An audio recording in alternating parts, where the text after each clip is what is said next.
in muscle now. And how many different forms of muscle are there? Three. What are they?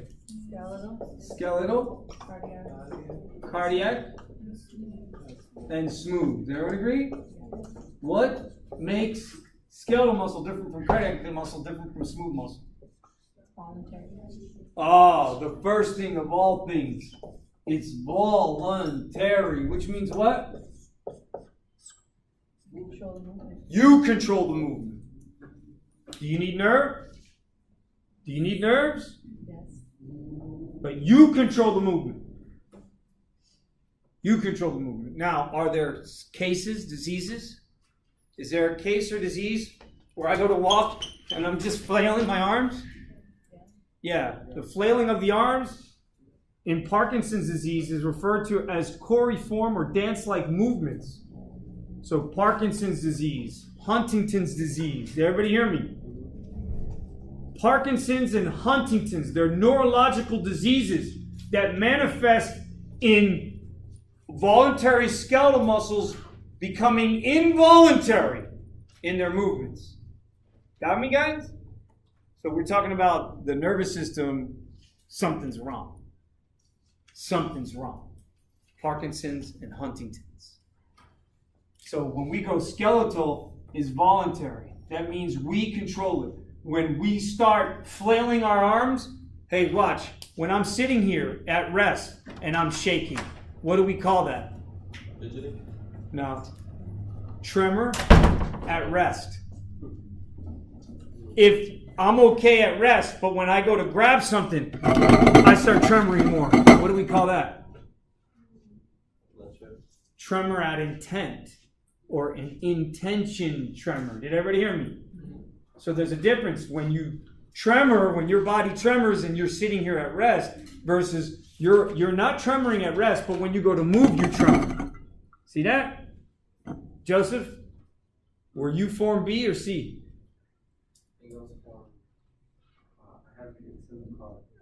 You need to check. Because somebody out of your group of Form Bs claimed that they were Form B when they're Form C. So you need to check. All right, I'll send an email out to everybody who took the test last week just to make sure. So please be sure, guys. All right. So skeletal muscle is voluntary, and it should be voluntary, and that's normal. If your skeletal muscle is contracting and you don't want it to be contracting, then something is wrong. You understand? What other type of disease would cause you to contract involuntarily? Anybody know? Tourette's. Good. Tourette's? Absolutely. I had a friend who had Tourette's. I always got a friend who's sick. Now I got a friend that's sick. He used to always clear his throat. So he'd been a Venezuelan guy, a really nice, sweet guy. He ran a computer business over in the Doral, and the Doral was nothing. And I go to him and buy my computer parts from him. And every time I come in and say, "Hey, how you doing?" He talking to me normal, and then he'd clear his throat. And it would be this violent kind of like tick. That's Tourette's. So the tick with the clearing of the throat is involuntary. You get me? But it's not his muscle that's going bad. It's the nerve that's going bad. Guys, you hear me? Why? Because muscle doesn't work without nerve. If I cut the nerve to skeletal muscle, what happens to muscle? It atrophies. Did everybody hear me? So skeletal muscle needs nerve input. With nerve input, you get voluntary skeletal muscle contraction. Without nerve input, no nerve input, your muscle atrophies. It's called muscle atrophy with a Y. Anybody ever know anybody with muscle atrophy? So, people who are born with issues with their nervous system will have muscle atrophy. People who have strokes will have problems with muscle atrophy. My grandfather had a stroke, right side, paralyzed. His leg extended, his arm completely flexed. Which muscles would atrophy? Every movement, I'll give you a hint, guys. Every movement in the muscle, every movement in the body, right, has a muscle. So every muscle in the human body has a muscle that does the opposite. Does that make sense? Yeah. So if I have if this arm is driven by flexion, then what am I missing? Extension. Does everyone agree? What muscles back here? Triceps. So what muscles atrophying in my grandfather who had a stroke and then wound up dying of liver cancer? Not his bicep. His biceps active, yeah? Because it's flexing. The one that's not opposing is what? The triceps. Because the triceps has lost its nerve input. See that? Biceps, triceps. Biceps flexes the arm at the elbow joint. Triceps extends the arm at the elbow joint. Does everyone agree? If I lose my triceps activity, then what happens? My muscle, my flexor muscle, the bicep, works unopposed. You guys hear me? So is tricep atrophy? Tricep atrophies, that's right. So with this position, this muscle will atrophy and it'll weaken, and it'll weaken, and it'll weaken, and it'll weaken, and it'll weaken. When else do I see muscle mass loss? We were talking about muscle gain, all right, and working out and everything else. When would I see muscle loss? ALS. ALS, another neural. You guys getting it? You guys seeing all these different? And what is my main concern with ALS? What is ALS, by the way? Lou Gehrig's disease. And what is it? What ultimately is the problem? Isn't it basically like your bones are, I guess, kind of against? No. So what it is actually your nervous system is losing its myelination. And so does it have like a mind of its own? It is in that the immune system winds up destroying components of the system, the nervous system, that it's not supposed to. Now, again, doesn't have to be no nerve input. It can be less nerve input. That's with ALS. So you're going to learn. Nerves have to be constantly sending signal to muscle, specifically the skeletal muscle. Because cardiac muscle and smooth muscle, they're kind of linked differently. Because they're involuntary, it's not that they don't get nerve supply, but they're not really dependent on nerve supply as much as skeletal muscle is, because skeletal muscle is voluntary. So what happens with ALS is it's not that I get no nerve input, it's that I get less nerve input than what I normally should get. And that causes muscle weakness. But over time, you're getting less and less nerve input. And the one muscle that we're most worried about is what, guys? The heart. Not the heart. The heart's cardiac. What skeletal muscle is Well, there's one skeletal muscle that is not voluntary. Which skeletal muscle is that? Anybody know? Which skeletal muscle sits right here at the bottom of the rib cage? And it contracts, and when it contracts, it flattens, and when it relaxes, it domes. Everyone agree? The diaphragm? The diaphragm is made of skeletal muscle, but it does not contract voluntarily. It contracts what? Involuntarily, doesn't it? You're not thinking, hold on, let me contract my diaphragm. Are you? Hey, if you're sitting here thinking about contracting your diaphragm, then I got news for you, yeah? You're on your way out. Everyone agree? Does everyone agree? You better hope that from the moment you took that first breath until the moment you take your last breath, that your diaphragm, even though it's skeletal muscle, it's that exception to the rule. So I'm going to write it up there. Ready? So exception to skeletal muscle being voluntary is the diaphragm. Why? Because the diaphragm has to constantly be contracting, rhythmically contracting. So it's a skeletal muscle that's rhythmically contracting. It's an exception to the rule. Well, there's always exceptions to the rule in biology. If you don't believe me, take biology. You'll find out. All right? In biology, you learn these rules, and then you find out, there's always an exception. What's the exception to the rule? That was, in biology, that's what I learned to ask regularly. It's like, okay, we got all these rules. What's the exception to the rule? I don't care about the rule. Show me the exception to the rule. And that's the case in biology. You find these rules, you learn these rules, and then you gotta learn the exceptions to the rules. Diaphragm is an exception to the rule, guys. It's a skeletal muscle that's going to contract involuntarily because of its input from brainstem through nerves that otherwise would act voluntarily. Did everybody hear me? It's overriding the voluntary link up and telling the diaphragm, yo, you're gonna contract like this when I tell you, because I'm the brainstem and that's my job. Okay? You're going to learn more about this as we go through. So skeletal muscle is voluntary. What else can we say about skeletal muscles that's different from cardiac or smooth muscle? Highly striated. Is cardiac muscle highly striated? Yes, it is.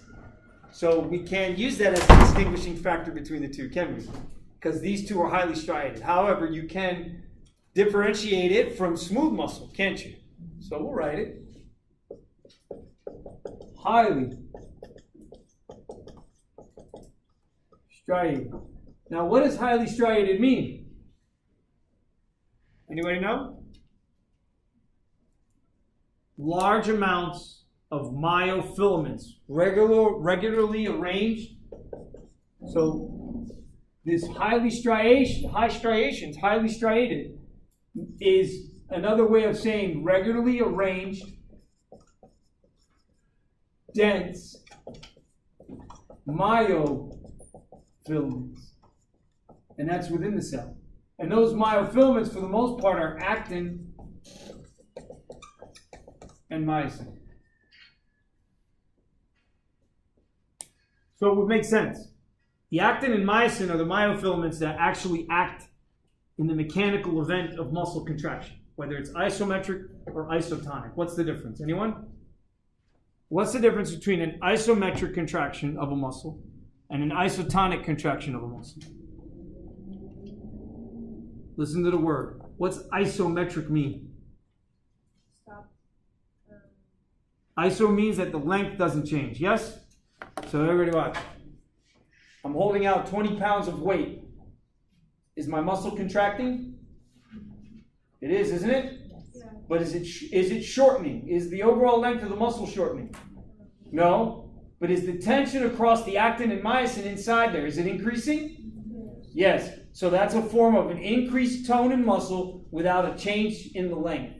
That's the definition of isometric exercise. Now, if I take that weight and now I start moving it through range of motion, now what am I doing? Same tone, but the length is changing. So what do we call that? Isotonic exercise.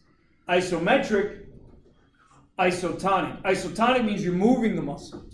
Means you're shortening the length of the muscle and then stretching it, shortening and stretching it, shortening and stretching it. I'll write it on the board and you look it up. Isometric versus isotonic. And that's when we're talking about muscle contraction. Well, sure enough, guys, if I want to really understand the function of muscle, skeletal muscle for that matter, pretty easy, isn't it? All I got to do is just create some kind of pressure gauge, right? That when I link up my arms and I do the work, or I link my legs up and I do the work, it reads the amount of force that I can produce. Does everyone agree? That force is directly correlated to tension that the muscle can generate.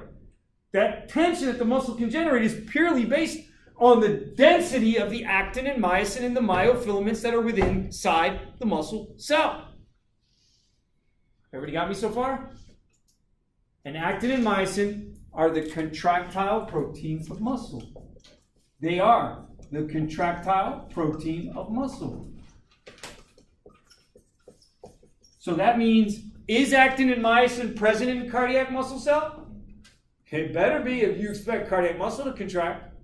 Is actin and myosin present in smooth muscle? It better be if you expect smooth muscle to contract. Yes? Is it highly striated? Is smooth muscle highly striated? No. When you look at smooth muscle under the microscope, it doesn't look like jack. Does it mean that it doesn't have actin and myosin in it? No. It just means you can't see it. That's all. It doesn't mean it's not there. It just means you can't see it. You get me? But you know it's there when you look at cardiac and skeletal muscle because it's highly striated. Well, because both of them are really well designed for the purpose of generating a large amount of force. But skeletal muscle generates force across joints. Does everyone agree? Skeletal muscle creates tension and force across the joint. Is that what cardiac muscle does? What's cardiac muscle do? Anybody? Yeah, exactly, right? Guys, the cardiac muscle is designed to work around itself and squeeze on the fluid in a closed, fluid-filled system called the cardiovascular system. So for us to measure the amount of force and tension that cardiac muscle generates, well then we're dealing with a whole nother kit and caboodle. You understand, guys? That's 2086. That's why we use the echo and the EKG. We don't use echo and EKG to measure out the tension that skeletal muscle generates. We use that to understand how much force the heart generates. Because the heart is generating force for the purpose of what? Creating pressure. Because, hey, if I got a tube and I want my fluid to move from this end of the tube to that end of the tube, how am I going to get it to move, guys? Well, you can squeeze it or blow into it or something. If I squeeze it on this side, what's going to happen to the volume? It reduces. What's going to happen to the pressure? It increases. Did everybody see that? So for the heart, for us to understand the heart, we have to understand that the heart is designed to do what?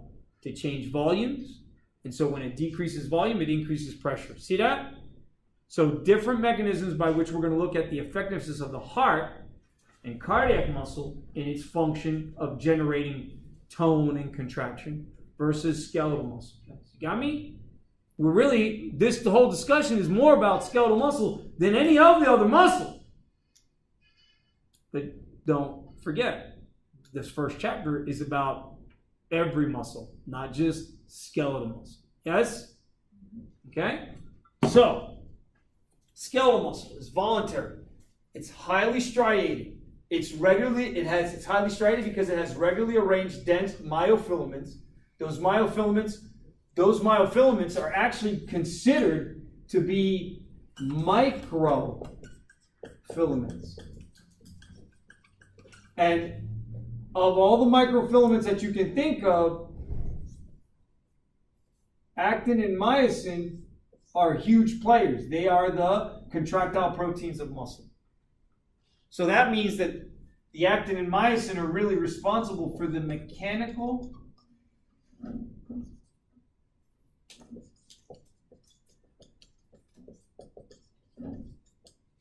and muscle contraction.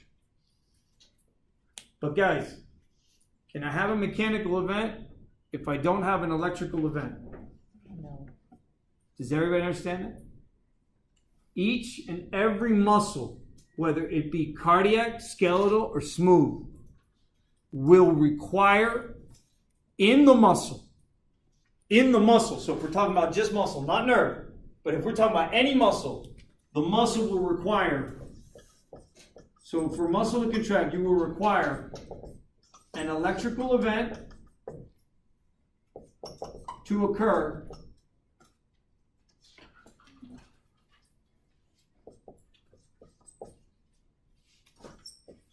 prior to the mechanical event. So the electrical event must precede the mechanical event. Okay? Must precede. The electrical event must precede the mechanical event. You understand that, guys? Everybody follow? So now watch. Here's a single muscle cell. Okay? Single muscle cell. The muscle cell has a nucleus. It has well-arranged fibers.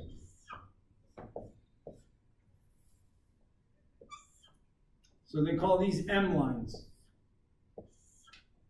I'm trying to draw them spaced out properly. And the skeletal muscle cell is actually quite large. And it's got multiple nuclei.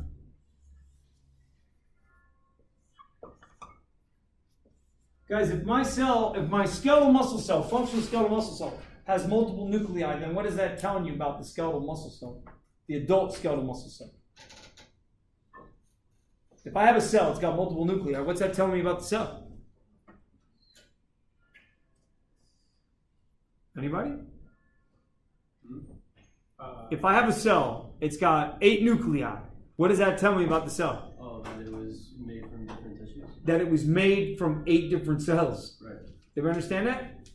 Every skeletal muscle cell is made up of multiple myoblasts fused together. Something that cardiac myocytes and smooth muscles do not do. So skeletal muscle cells are fused myoblasts. This is why they have multiple nuclei. Now, guys, the muscle that I have on my arm, is it one muscle cell? The muscle that's here, is it made up of one muscle cell? No. It's made up of multiple muscle cells, and each muscle cell is made up of multiple myoblasts. Do you hear me? So we have, in a functional muscle, we have muscle cell, muscle cell, muscle cell, muscle cell, muscle cell, muscle cell, muscle cell, muscle cell, muscle cell. You got me? Each muscle cell is wrapped in its connective tissue, and then we're going to bind them. Several together to make a fascicle. We'll bind the fascicle. We'll make several fascicles, we'll bind it together, make functional muscle. You got me? Look it in your textbook, you'll see. Functional muscle has this outer connective tissue that's referred to as the epimysium. So the CT, the connective tissue that surrounds this guy, if I were to draw it, the CT that surrounds it, just that muscle, that single muscle cell, that connective tissue coating is dense, irregular,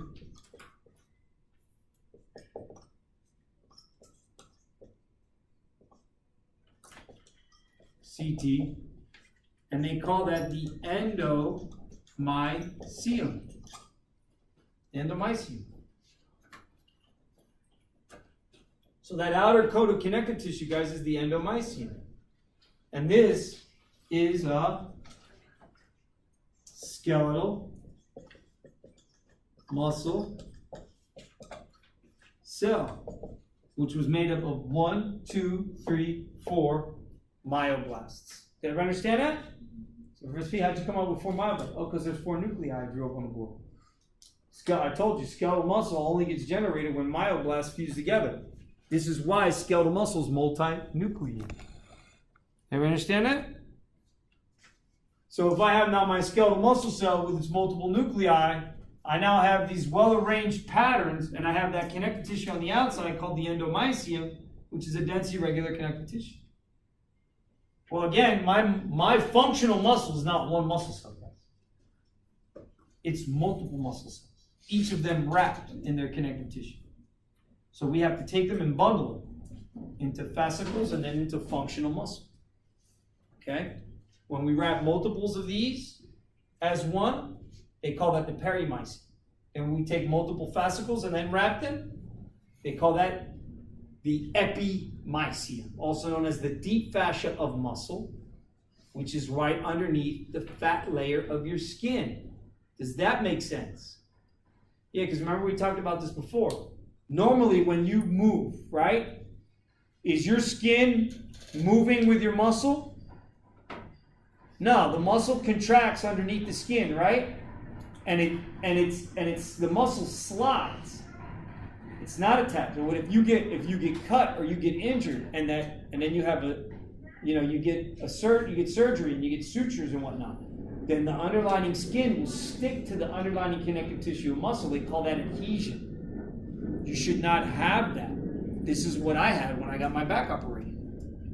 I had to literally take my skin and fold it across the suture to prevent the underlying fat from sticking to the connective tissue of the muscle.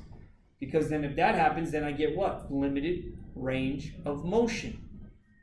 The scar tissue of the skin is going to restrict the movement of the muscle. So anytime anyone gets surgery anywhere with a suture, I got it on my foot, I had to do the same thing. I didn't want connective tissue scar, tissue underneath the scar, so I rolled the scar between my fingers to prevent the underlying skin from sticking to whatever muscle or bone is there. Do you understand that? Any and all sutures should be treated this way. Now you be careful. If it's a fresh suture, don't start rolling it because you're going to bleed. You're going to cause it to bleed.